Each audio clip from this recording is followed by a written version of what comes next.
Welcome to The Paradigm Shift on 4ZZZ 102.1, where we challenge the assumptions of our current society to resist oppression and investigate alternative ways of living, for a world based on justice, solidarity and sustainability.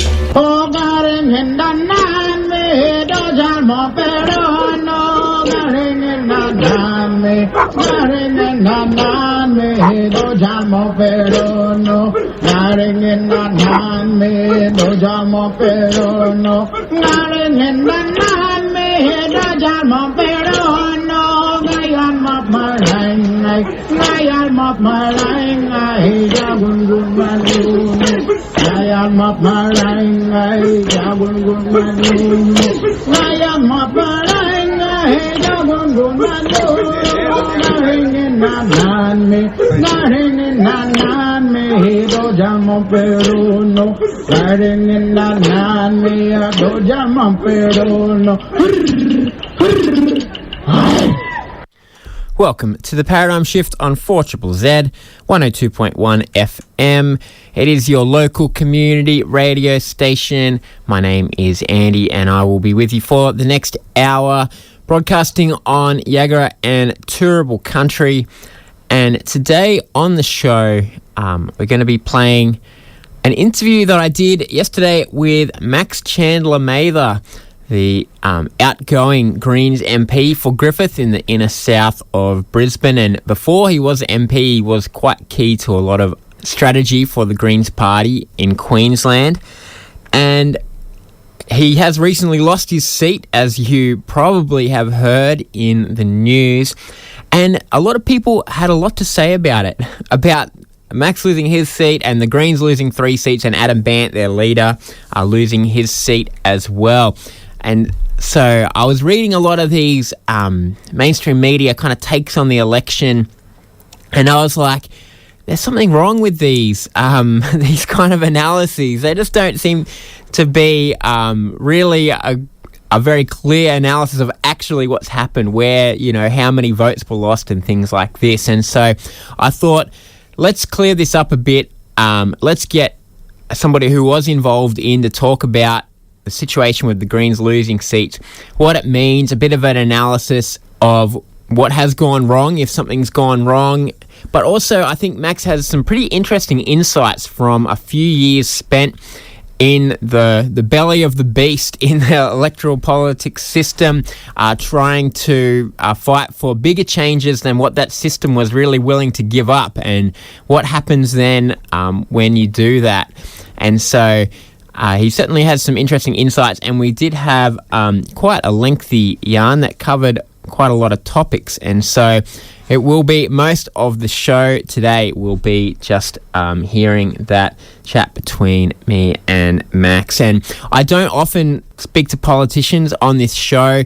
I think the media is too obsessed with important people, you know, be they celebrities or politicians or whatever. And that what's more important is to talk to, you know, the not important people who are trying to find ways to make change where we can in our own lives, in our communities, and try to think about how things can be different. But every now and then, I think it's useful to talk to a politician. And I think, Max certainly has some interesting things to say in this interview. So anyway, let's get into it. All right, well, for those who don't know you, could you start by giving us a brief introduction to yourself? So I'm Max Chandler-Mather, now the former Federal Greens member for Griffith. Not sure what else you want me to go into. Got involved in the Greens through managing Jono's campaign in 2016, the council election that we won there, and then went on to sort of be involved in designing and devising the strategy. I was the state strategist for the party, for the Greens, through the 2017 and 2020 state elections, where we picked up a few seats and have sort of been heavily involved since then. And you have been in the news recently, not for the best reasons this time, but having recently lost a seat at the election. And so before we go dig into that, I guess I'll ask, how are you doing personally? I'm actually doing pretty well. I got asked that question a lot. The nature of the job over the last 3 years was incredibly intense and deeply often, especially when I was down in Parliament in Canberra a deeply hostile experience in that, I spoke about it on Triple J's Hack, but just getting yelled and screamed at, there's a lot of pressure and things like that, and often not a lot of time to think because you're sort of in the middle of it. And certainly our experience over the last 3 years in these big campaigns and debates around housing and a lot of the local work we're doing, which we'll get into, it's a relentless experience. So part of me it sort of feels like I'm recovering at the moment. I'm obviously disappointed and sad, and especially for a lot of the people that our local programs help. That's where I've felt it most acutely. But on the other hand, it's nice to spend more time with my 18-month-old and my partner and actually have a bit of time to relax and take a bit of pressure off. So it's mixed, really, in a way. Yeah, it's interesting, I guess, for our system of politics to work, there needs to be some kind of robustness about debate. But it is pretty intense, I guess, when you're up there as the figure that's sort of copying the criticism and things like that. I guess, do you have any thoughts about that, about what it's like opening yourself up to that kind of public criticism? Yeah, it's a good question. I think the Greens are treated very differently to the major parties. Certainly what I've observed down in Parliament was there's a degree of pantomime debate that goes on between Labor and the Liberals. There's sort of the confines or parameters of what is acceptable to debate and talk about that's set by those major parties. They don't stray outside of that. They go to the same parties. They take the same corporate donations. They often end up going on to similar jobs in retirement. You can sort of see a degree of, for a lack of a better term, camaraderie between them. Whereas my experience of the last 3 years is when you are trying to stray outside those parameters and push for something a bit more transformative, you are treated way worse. And not just in terms of getting yelled and screamed at, and that was certainly a common experience, but also just the level of media criticism, the bad faith nature of it. We can go into it a little bit later, but often a lot of things they would attack us for we actually hadn't done, or the way they presented it was in exceptional bad faith, and not necessarily an experience either the major parties have that often. So I think if you are actually genuinely trying to change things in a substantial way, and especially in a progressive way, you need to be ready for far more substantial criticism. The other odd thing about electoral politics is it is very focused on individuals, as you said, and I think especially with movements like the Greens, we take great pride in the fact that it's a collective effort and that it's not down to just one individual. But you do, unfortunately, have to have individuals there who cop a lot of the flack, which is certainly what happened over the last 3 years. Well, the reason I wanted to get you in here is post-election, I was reading a lot of analysis and I was like, a lot of these takes just seem really stupid. They're just one person's chance to unload their grievances against the Greens rather than any kind of actual analysis is what it sometimes seems. And so I want to delve into a bit of this kind of what people have said is the reasons for the Greens' losses, and in fact whether the Greens' losses are as bad as people say. And so I think first off, I guess let's start with that. I guess, was this election a catastrophe for the Greens? No, and I mean, certainly we lost 3 lower house seats, but the nature of our electoral system means that even small changes in our vote or changes in the major party's vote can result in big losses of seats. So top line, our national vote is literally the same as it was in 2022 now. So for the last few weeks of counting, our votes caught up, and now we got the same national result from a vote perspective as we did in 2022. Our vote went backwards by 1 to 2% in our 3 lower house seats we held in Queensland. But if that had just happened and the major party's vote hadn't moved, we would have won those seats and retained them. What happened in those seats was the Liberal vote collapsed. And what happened is, for those that know our preferential voting system, the Liberals then went into third in Griffith and my seat. And what happened then was Liberal preferences. They decided to preference Labor because they prefer Labor to win over the Greens, and Labor won. And there was a big transfer of votes between the Liberals to Labor, so a lot of ex-Liberal voters decided to vote Labor. I think there's, again, a lot of reasons for that, but in the sort of contingent present reason in this election, different to other elections, was just how unpopular Dutton was, a rejection, I think, of his particularly sort of Trump-light or Timu Trump style politics, which the Australian middle class in particular in these middle class areas were not keen on or ready for, and Labor represented the status quo. And, and especially when it comes to the two key elements of our economy in Australia, mining and the banking and housing and finance sector, Labor proposed no real changes to either of those things. They represented a safe pair of hands. Their economic platform, by and large, was tax cuts, and they'd facilitated very large tax cuts for people earning over $200,000 over this term of Parliament. And so in many ways, they represented a centre-right safe offering for the people who previously voted for the Liberals. The upshot of all of this was we lost 3 seats as a result of that big vote transfer between the Liberals to Labor. But by and large, our vote held up. Now, it went up in some areas, it went down in some areas, but levelled out nationally, and we can go into where those regions occurred. But from a number of seats perspective, yes, it was a bad result for us. From a votes perspective, we actually held up under a huge amount of attack and hostility for the last 3 years, which in itself I think is encouraging. Well, another take that's been common, including from some former Greens kind of elders, I guess, is that it was a bad move to move from just environmental politics to economic policies. And I guess this is one, it's been a Queensland Greens almost leading this nationally, and particularly you. So I guess you've got some skin in the game in this one. But what do you think about this criticism? Look, I think, as you said, it's there's some people out there who had a preconceived notions or ideas or desires for where they wanted to see the Greens or Australian politics go. They're pushing that regardless of what actually happened on the ground. I mean, I think, for one, it misreads where the Greens came from. The Greens didn't just, they emerged partly out of the environmental movement, but we've always had 4 key pillars, one of them being social and economic justice, another being peace and non-violence, as well as an environmental justice and democracy. So the party has always had a broad platform, actually. We have certainly over the last few years had a big focus on housing and cost of living, but in particular the housing system and the unjust nature of the housing system, and in particular renters. And I think my view is that helped protect or increase our vote in a lot of areas.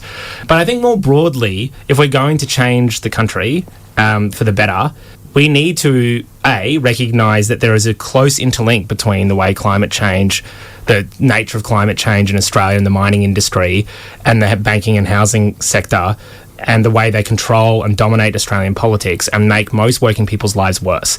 And the political change that we need to tackle climate change, as in taking on the power of mining corporations, necessitates also actually building a large group, a movement around improving people's lives materially as well. They go hand in glove, and you can't do one without the other. Certainly, our success in Queensland over the last few years has been predicated on not giving up on climate change, but also recognising that there's millions of renters in this country who are one rent increase away from eviction, or pensioners struggling to make ends meet, or, young people giving up on ever being able to buy a home, or increasing rates of poverty. All of that, as a political movement, we need to relate to, because 1, it's the right thing to do, but 2, also strategically speaking, it's about building a big and cohesive movement that recognises the inextricable link between all the injustices that people face in this country. Besides, so I guess reading these kind of things, I did have the thought that maybe in those inner city areas where you have lost lower house seats, well, maybe actually less of those people are renters than what we think. And maybe a lot of those university-educated inner city people, they are homeowners, they may be landlords. I guess, have you thought about that, about how that message has appealed to the people who did vote you in? Yeah, I think the Greens coalition, roughly speaking, can be split into 2 parts. One is that more progressive middle class layer of people who materially better off, probably they own their own home, they do disproportionately live in inner city and urban areas. And the other component of our coalition, which is growing, which is diverse but can be loosely described as sort of working class and assetless, or renters basically. Disproportionately young, but not always, certainly in my experience, but people without that financial security that can give them that sort of capacity to think about bigger picture issues. And the Queensland Greens over the last few years have married together that coalition. One of the ways we've married it together actually is what's a common political experience that's shared between those two groups is a deep frustration or disconnect from politics. We've seen this sort of collapse or the decline in the major party vote. And certainly in this federal election, we saw the lowest major party vote in Australian history, at least since World War II. Labor's vote, it went up, it only went up by 2 points. Only about a third of the country voted for them. That's partly as a result of these two major parties becoming quite disconnected from the social groups that they used to represent. You know, declining trade union movement in the Labor Party, 1980s, 50% of people are in trade unions. Now it's 12%. The Liberal Party used to have country women's associations, or the Nationals did, small business groups that gave both parties social weight. That's disappeared. And so a common experience we appeal to is this sense that, hey, we can give you back that connection. We can give you a feeling of connection to your political representative. You can go and talk to them and have your issues heard to and listened to and represented on the political stage. That obviously frayed a little bit in this election. I do think there's a layer of people who recognise that if we are to change the housing system, they may lose a little bit, especially if they have investment properties. And I think there's the other sort of analysis that's come out of this election is, we just need to focus on one group. And there's two debates going on in the party, and I think you sort of highlighted one. There's one that says, we just need to focus back on the environment and focus on this middle-class group of people and give up all the economic redistributive part of our platform. But another part is suggesting, let's abandon those middle-class areas and just go and represent sort of more working-class renter areas in the electorate, which is... Actually, there's still a lot of inner urban areas like that, but you've seen some of our big increases in our vote on these sort of more multicultural working-class parts of the electorate. What I would say to both sides is there is no way we are going to change the country unless we can build a coalition of those two groups. The reality is we need a social majority to sort of take on the power of those mining and finance and housing interests, banks, developers, coal and gas corporations. We need to marry those two groups together. And I think the biggest challenge for us coming out of this election, and I don't have all the answers, is how do we marry that coalition together? How do we have a material and social offering for both groups that gets them to recognise they have a common material and social interest in coming together to change the country in a way that both tackles climate change in a substantial way, but also materially improves the lives of increasingly close to now a majority of the country who are being locked out of the economic benefits that come disproportionately and overwhelmingly going to a small few. I'll conflate two criticisms here, which is that the Greens supported Palestine too much and that you personally allied yourself with the CFMEU and that both these things turn people off. What do you think about these criticisms? Well, firstly, on Palestine... It's ridiculous from both just a purely electoral and political and moral perspective. So in the first instance, the Greens historically have always taken, I would argue, a very principled moral stand on issues of peace and non-violence. Famously, Bob Brown was enthusiastically opposed to the Iraq War, and I would argue now has overwhelmingly proved correct in that position, as was a large peace movement in Australia. There's a genocide happening in Gaza, and I think regardless of the electoral questions, and I'll get to those, I think they're wrong as well. What's the point of being elected to Parliament if you can't get up and say that and represent the basic principles of your party? And if electoral politics precludes us from taking those sort of principled stands, then I think perhaps electoral politics is so deeply flawed it wouldn't be worth engaging in. I don't think that's the case. And secondly, from an electoral perspective, look, I do a lot of door knocking. I could count on one hand the number of people that said they weren't voting for the Greens because of our position on Gaza and Palestine. Overwhelmingly received either neutral or positive support for that. And certainly in places like the northern section of Wills in Melbourne, so that's another seat in Melbourne with big Muslim communities, in places around there, our vote increased by 10 to 20%. In places diverse, multicultural, in particular Muslim communities, the Greens saw huge increases in our vote as a result of that position. I think there's a variety of reasons that our vote went back a tiny bit in some areas, but that's not one of them. With regards to the CFMEU, I think I faced a lot of attack for that. Like, the day after I spoke on it, there was a front page article on the ABC, called Analysis, from David Spears, comparing me to Tony Abbott by suggesting that because I stood up on stage with the CFMEU, it was the equivalent of Tony Abbott getting up on stage with signs attacking Julia Gillard, saying "ditch the witch" and things like that, and tried to draw a moral equivalence between me speaking at that rally and Tony Abbott, which is obviously I would argue ridiculous. I think it probably had some small impact, but I don't think it had a determinate impact on the election. It was a 15-minute speech at a rally. And we were there for a very specific reason, which was that the Labor Party was overriding the rule of law, natural justice and the separation of powers to force a trade union into administration and bypass the courts and the police. Now, obviously the courts and the police have their problems, but a pretty basic aspect of a liberal democracy is that Parliament cannot be the judge, jury and executioner. Parliament is not meant to determine people's guilt. It's meant to set the laws, and it's meant to set the processes by which people can have their guilt determined. But the New South Wales Council of Civil Liberties said at the time that it set an incredibly and chilling, dangerous precedent. Now there's a legislative template that the government can use in the future to literally seize control of any civil society institution and override all of their basic access to natural justice. And the media just barely talked about it. It was sort of remarkable. And I was accused of, as a result, supporting all criminality that the CFMEU was accused of, which is obviously not what I was doing. We were just trying to defend those basic principles and defend a lot of honest trade union members who have not been accused of doing anything, but nonetheless have been deprived of their basic right to organise in a trade union. Did that have an impact? I think it had an impact on the margins, but not at the scale that we talk about. I think the structural forces that ultimately determined this election, I don't think had anything to do with Palestine or me speaking at that rally. All right, well, one more criticism is that the Greens were obstructionist. And again, I think this one, when they say the Greens, they might mean Max Chandler-Mather, but obviously it was the Greens that weren't passing the housing legislation. Yes. But I guess, what are your thoughts on this?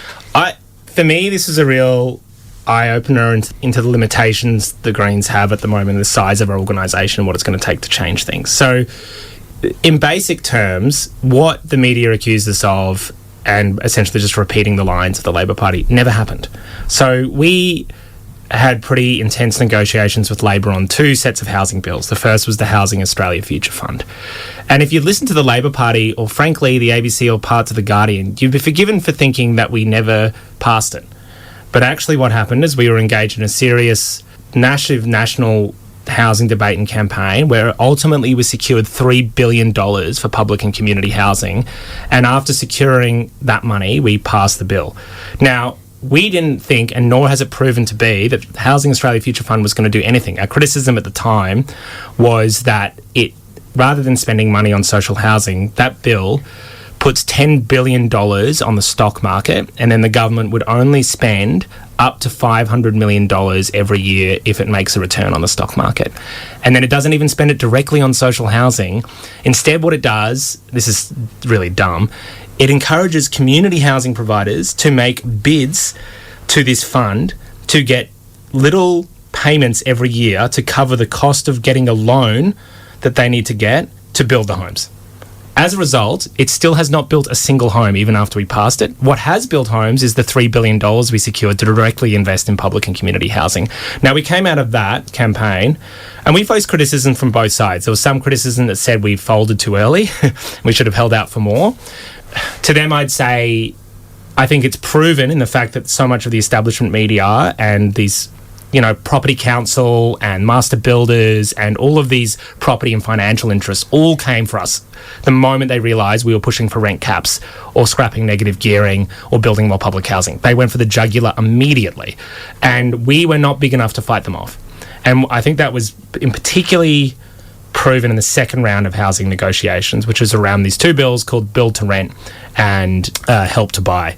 Build to Rent was, and is particularly bad, it's giving tax breaks to property developers to build apartments that can be exclusively rented out and not even be affordable. And the other one was, it says a shared equity scheme, but in basic terms, the government would take on part of your mortgage debt if you bought a home, which most economists said would drive up house prices. Now, in that debate, what we were pushing for is changes to negative gearing and the capital gains tax discount, because in the housing system, the biggest problem is housing is treated as a financial asset and not as a roof over people's heads. One of the principal reasons for that is the government gives hundreds of billions of dollars in tax handouts to property investors through negative gearing and the capital gains tax discount. We said we wanted reform to that, and we wanted to invest the savings in building public housing, and we wanted nationally coordinated caps or limits on rents. And this is where it got, in particular for me, eye-opening. This is, I'm not sure if I've said this live on anywhere before, but we went into the negotiating room with Labor. I was sitting across the table from the housing minister and was saying, we recognise we're not going to get everything. We would like to negotiate. We just want some movement in one of these areas. even just one. Like, maybe we can come out of this with a bit of extra investment in public housing. And they said, yep, no. And then they went out in the media and said the Greens are being obstructionist and blocking housing, despite the fact that Labor weren't proposing to build any housing. So we would tell the media, well, that's not true. And we're willing to say publicly that we would pass these bills. Eventually, we said, if you just invested a bit more in public housing. The media didn't report that, by and large. There was one or two outlets that did. Mostly, and particularly in one moment, the ABC, for a full day, ran a headline saying the Greens are blocking housing, the Greens are blocking housing, the Greens are blocking housing. And no matter what we said or did, we couldn't convince the media that that was just a complete lie. And, there's a variety of reasons for this. Establishment media, from a personnel perspective, they're more likely to be friendly to government ministers because that gives them access. As long as they report that in a particular way, then they'll get access in the future. That's part of it. There's also a lot of civil society corporate institutions, so the Property Council, master builders, all of these groups, right, have a financial interest in keeping the housing system the way it is. They came after us as well and repeated those lines that the Greens are being obstructionist and blocking housing. In the end, we were left with just us. I mean, we had some allies in the sense that we have obviously a movement behind us, but it's not big enough yet, right? And did it have an impact? I think it probably did to some degree. And again, there's two schools of thought that come out of this. One is we should have just never passed any of their bills and we should have just pushed and fought them. And the other school of thought was we should never have pushed them in the first place. I don't agree with either of them. I'm proud of the fact that we pushed, and I think we changed the housing debate, and there's now thousands of families that will be moving into public housing because we fought and won $3 billion for that, which I would argue is the biggest win any housing campaign has secured nationally in a long, long time in Australia. But I think what we recognise coming out of that is if we want to take on the financial interests and political establishment that uphold our housing system, then we need a bigger movement. We need allied civil society institutions. We need a capacity to communicate with the public and combat a lot of the misinformation that was being peddled by both the Labor Party but also by their allies in the media and sort of corporate establishment. That's a longer answer probably than you expected. Well, it is an interesting line as well, I guess, obstructionist, where, Labor could have gone to the Liberals and said, can we make a housing plan between us two major parties and cut the Greens out? But they didn't get criticised for being obstructionists, the Liberals or Labor, for not doing that. It's a funny thing that a criticism that only ever goes to a small party who has the balance of power. Hugely. And also we were asking for more. There was two parties in this debate. On the one hand, you had the Labor Party who wanted to not spend a single dollar on public housing, and the Greens that wanted more funding for public housing and said we would pass your bill in a heartbeat if you invested more in public housing. We said we'd pass your bill in a heartbeat if you stopped giving so much money to property investors. Literally, over the next 10 years, under the Labor Party, they're going to give $180 billion in tax handouts to wealthy property investors. And all we were saying is, what if we give a little bit of that to renters and for public housing? Or what if we put some limit on rent increases? And we were the ones being accused of being obstructionists when all we were doing was doing what we'd been elected to Parliament to do. And its impact on the electorate. The one thing I would note, I did not have a single low-income renter come up to me at any point over the last 3 years and say anything other than keep fighting. They never bought the obstructionist line because they fully understood that what we were fighting for was a material improvement to their lives. And we warned Labor that out of the last 3 years, all their housing bills were going to do is see the problem get slowly worse, and that's exactly what's happened.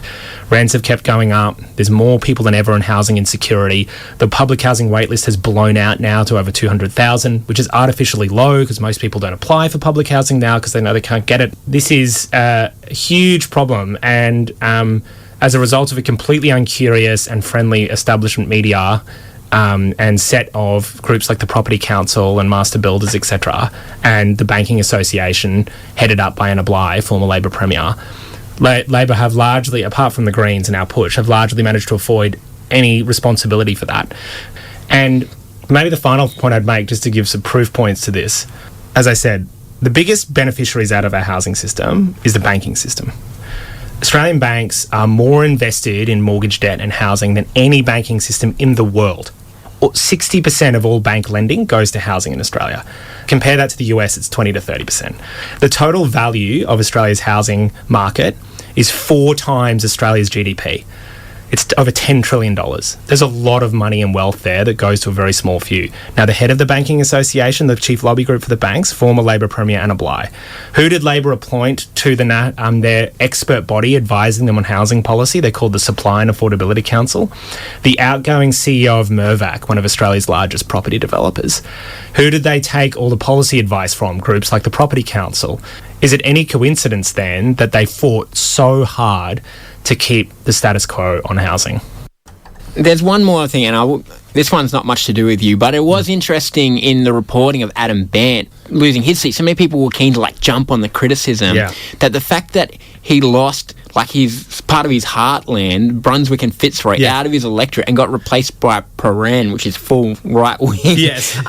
It barely got mentioned that this thing had cost him these votes, and it's so interesting just to see that not mentioned at all. I know, and a few things I'd say. For one, just because I've got a bit of a chance to talk about Adam, he was a brilliant leader of the Greens, I'd argue, over the last 3 years.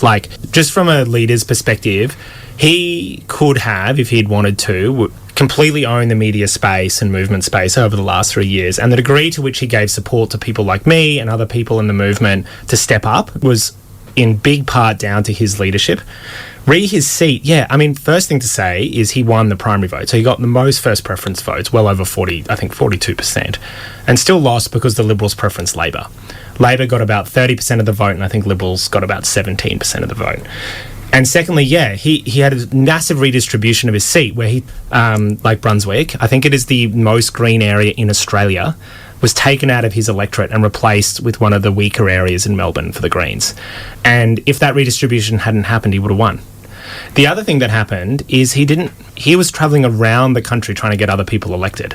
He spent very little time in Melbourne. He made that sacrifice and risk on the basis that he was trying to help the movement grow.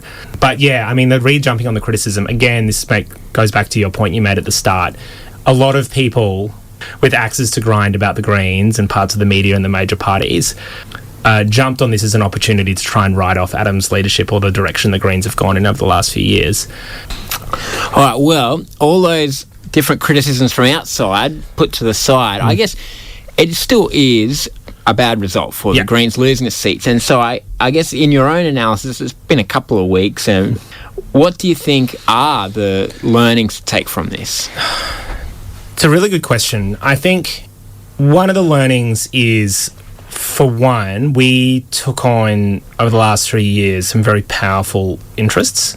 So the banking and housing sector and mining industry, and we face pretty serious backlash. I haven't talked about it yet, but Advance, the far-right group funded by the coal and gas lobby, spent their entire reason for existing this time around was just, in their words, to destroy the Greens. We face pretty consistent and fierce attack from Labor and the Liberals and those groups, the mining industry, the Property Council, and I think it did us some damage. And I think one of the key learnings is we don't know fully yet how to combat and protect ourselves against that. Our movement's not big enough. There's clearly some strategic and tactical things we need to do differently. I think the other thing that happened was our vote went backwards the most in some of the wealthy middle class areas, as we've talked about, and I think a key strategic question is what is the material offering for those areas that brings them back and allows us to grow in those areas without stymieing our growth in the more multicultural working class parts of Australia. I think we need to do both, and I don't fully have all the answers to that. I think there's some clues there that we can focus on. I think the other thing to say is this election was very much rhetorically from the Greens at a national level. We talked a lot about keeping Dutton out, and that was the key national message. Obviously, it's important to keep Peter Dutton out. He would have been an awful Prime Minister, but I think perhaps what it did was deny us the opportunity to articulate the broader reasons for the Greens and our pathway and theory of change. And I don't think we fully yet have been able to articulate how that change can happen in this country. I think there's some people who like our ideas, but then think, but you and whose army? And how are you actually going to achieve any of this? And part of our argument and discussion is about how we can use leverage in the balance of power to get negotiated outcomes, but that has obviously its limitations. I think our sort of broader, what was lost in this election a little bit was our broader critique of the political system and how we might go about changing it and relating to people's frustration and experience with politics more broadly, and also giving a narrative to those people about how we might go about changing it, but also about building up a series of civil society institutions and other institutions and the size of our movement in a strategic way that allows us to combat those attacks, because they're going to come, right? Like, the change we're trying to get is going to involve being attacked. And then the final thing, I think, is we need to work out how to build a political movement that can both grow in those multicultural working class areas while holding on to and retaining sort of that broader coalition between renters and middle class parts of the electorate. There's clues there to how we do that, right? So in my electorate in Coorparoo, for instance, the sub Coorparoo and Stones Corner, our vote went up 4%, actually. And that's an area with a lot of renters, but also a lot of middle class people. And I think part of it went up there is because that's where we run our free weekly meals. And we run all our community programs, and we run free school breakfasts. It was funded out of my salary, but crucially run out of our movement. And so there are some clues in pockets across Australia where we ran really extensive community organising and served 40,000 free school meals, or like provided weekly community events for people to break down social isolation and alienation, free family events. We had thousands of people in a park in some areas. And where we did that organising, there's some evidence to suggest that actually not only did we hold on to our vote, but we grew it. And so I think there's a lot of clues around that. The final thing I'd say is we survived, right? Like, we came out of this with bloody nose, we lost some seats, but our movement's still there, it's still growing. There's a huge layer of really well-trained people now with the capacity to run free meals or do flood cleanup. And Cyclone Alfred hit, we were the ones cleaning up, helping to pack all those sandbags with this really sophisticated logistical knowledge and good political education. And we've just been given a preview of how the political establishment treats a party trying to genuinely change things. And while we got knocked around a bit, we survived, and now we've got all of this evidence about what we need to prepare for the next time we're in that situation, which gives us the capacity, I think, to think about where we can go in the future. But it's true, we do need to work out some new strategic and tactical directions, but I think a lot of the fundamentals for us are still there. I guess one question on some of those things, maybe people were right that there's things that didn't help you electorally, but maybe they were still the morally right thing to do, and Palestine would be one example, but others around housing and things like that. I guess thinking about the Greens as a social movement as well as a party, are there things that, it's bad for your electoral chances, but you should still do them? That's a good question. Potentially, I have this perhaps naive faith and belief that you can do both. We just need to be smart about it. Would I change the number of times I got up in Parliament over the last 3 years and spoke about the genocide Israel's carrying out in Palestine? Absolutely not. I certainly believe, and I remember being elected into Parliament and reminding myself of this, is that there's going to be pressures to give up your principles for electoral pragmatism. And I think you need to be pragmatic in politics, right? But I don't believe you should ever give up your principles, the basis on which you were elected. I don't think there's necessarily has to be a contradiction there. I think that the question is, how can you build a movement big enough with enough organic roots into civil society and community groups and into the electorate that allows you to do both? And I don't think anything that we just talked about, right? Like, for instance, Palestine, to give an example, our position is not radical. All we're saying is that there's a country right now carrying out a pretty clear genocide, and Australia should fulfil its obligations under international law and impose sanctions and an arms embargo on Israel. That is not a radical position. One of the tricks the media plays is takes these positions that I would argue are pretty clear moral mainstream thing to do and try to present them as radical. And I think why I believe if we have a big enough organisation we can overcome that is because once you get a chance to speak to people face to face and explain them that position, they think, oh yeah, that actually makes a lot of sense. So I think the institutions that are holding us back are those groups that can communicate to a mass part of the electorate and not give us a chance to respond. So large media institutions, the major parties, the access to government power and state power. And we do need to have to work out ways to combat that, but I nonetheless think it's possible. All right. Well, looking forward coming out of what was a remarkable period in Greens history where after only ever having one seat ever, you had four. And I guess that period's over. But what comes next for the Greens now? Oh, great question. Well, I think a little bit of reflection on this election result and a little bit of good, honest debate within the party about the direction. My view is one of the big things that the Greens need to work on doing now, especially now in Queensland. We don't have another election for 3 years. There's no state, local or federal election for 3 years now, which gives us a really solid amount of time to start building up the broader infrastructure of the party as a social movement, not just as a electoral party. And I think there's a lot of work to do there, because I think it's that gives us the power and organisational capacity to be more effective on the electoral stage. So I think that's a key challenge for the Greens over the next few years, is building up those organisations. So whether that's broader mutual aid organisations, the capacity to run more meals, renters and housing campaign, climate environmental campaigns that exist slightly outside of electoral politics, but nonetheless build up our capacity to organise in communities that we ultimately want to represent. I think we need to work out how to start building some of those, whether it be media institutions or think tanks, or the way I think some political theorists has called it before, an ecology of institutions. We need to start helping those grow. There's some that already exist, 4ZZ's great, but also ones that we're clearly lacking in. And that's everything from local community organising on the ground to national progressive think tanks, ones that can help combat, I think, some of the more noxious parts of mainstream media and the influence that those sort of lobby groups and corporate groups have over Australian politics.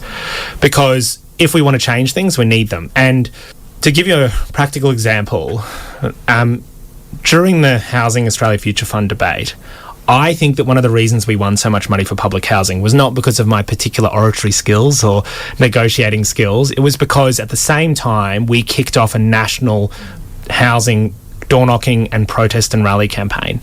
So I could go into the negotiating room and I felt this power. To give you a preview of why I think this is so important, I was sitting in a room with the Prime Minister and the Housing Minister, and one of the reasons we were able to push is because they knew we were door-knocking in multiple Labor electorates at the same time, talking to their constituents about what we were pushing for.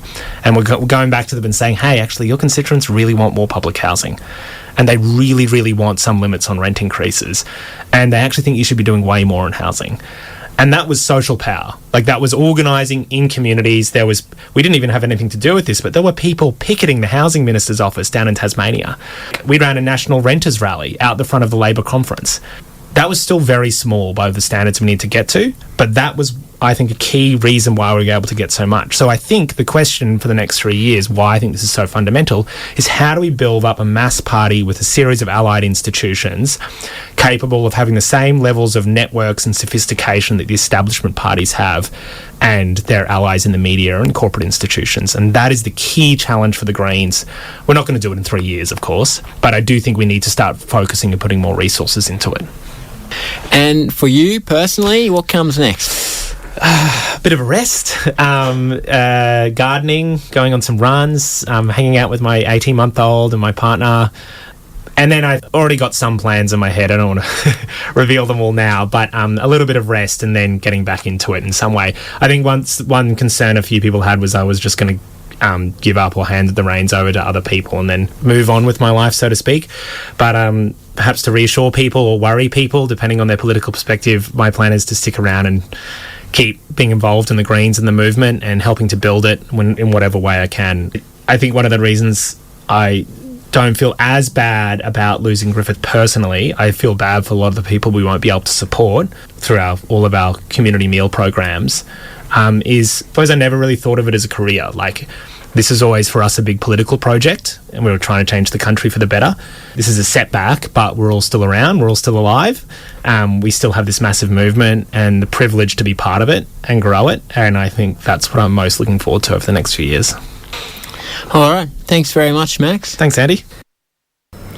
You are listening to The Paradigm Shift on 4ZZZ, and we have been speaking with Max Chandler-Mather, outgoing Greens MP for Griffith in the inner south of Brisbane, with plenty of interesting thoughts about electoral politics and what it's like to go into there and what it means to build social power to take on the entrenched interests of our political society and our economy. And also, I guess reflections on, it's interesting when you have a rapid rise and then it's all over, you get voted out. It's a very interesting, I guess, experience that the Greens are going through right now in a trying to take the learnings out of it as well. And as Max said, it is 3 years before we have another election of any level of government here in Queensland. And so we all get a bit of a break from politicians leering at us from yard signs and things like that. But it's time to look at how we can make everyday democracy work, how we can get together with the people in our neighbourhoods or people with shared interests, and how we can try to make positive impact on the world around us and shape the city into the kind of place that we want to live in, and shape our society into the kind of people that treat each other the way we hope people would be treated. And so we'll keep doing that. Democracy doesn't stop. People power doesn't stop just because the elections are over. In fact, in some ways it's better, without the charade of change, when, as Max has hinted at, so many things just stay the same whichever major party is in power. And I think it is a positive thing, the rise of minor parties, independents and things like that, just to break up the entrenched power of those big political parties. And so that hopefully is a way that we can get more voices of ordinary people and things that we care about into those political spaces. That's all for this week on The Paradigm Shift. I will, of course, be back next Friday. I'll see you next week.